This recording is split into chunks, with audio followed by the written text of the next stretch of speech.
আবার একটা নতুন রেসিপিতে সবাইকে ওয়েলকাম।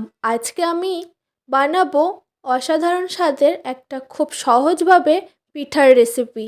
এই পিঠেটার নাম আমাদের এখানে সিমাই পিঠে বলে, অনেকে আবার চুষি পিঠে বলেও থাকে।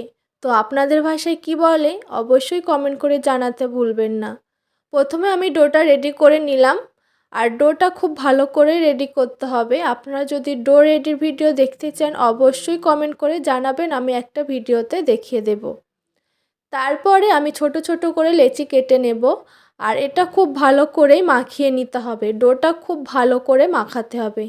তারপর একদমই ছোট ছোট করে লেচি কেটে নিয়ে হাতের তালুর সাহায্যে ঠিক এইভাবে ঘুরিয়ে ঘুরিয়ে এই পিঠের শেপটা দিয়ে নেব। আস্তে আস্তে সমস্ত পিঠে আমি রেডি করে নিচ্ছি।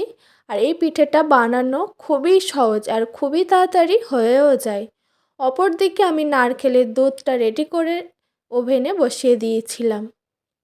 এভাবে প্রত্যেকটা পিঠে আমি রেডি করে একটা পাত্রের মধ্যে আটাটা ঝেড়ে তুলে নিলাম। তারপর নারকেলের দুধটা বসিয়ে দিয়েছিলাম, এর মধ্যে দিয়ে দিলাম একটু খেজুরের গুড়, আর পাউডারের দুধও আমি অ্যাড করেছিলাম, দিয়েছিলাম লবণ, আর দিয়েছিলাম মিষ্টি। মিষ্টির জন্য আমি এখানে গুঁড়ও ব্যবহার করেছি আর অল্প পরিমাণে চিনিও ব্যবহার করেছি। তারপর কিছুক্ষণ জাল দিয়ে আমি নামিয়ে নিয়েছিলাম। এরপর আমি পরিবেশন করব। আর এর মধ্যে ফ্লেভারের জন্য আমি দিয়েছিলাম এলাচের গুঁড়ো, আপনারা চাইলে তেজপাতাও দিতে পারেন। এই পিঠের রেসিপিটা কেমন লাগলো অবশ্যই কমেন্ট করে জানাবেন। আস্তে আস্তে আমি পরিবেশন করে নিলাম, আর খেতে অনেক অনেক সুন্দর হয়েছিল।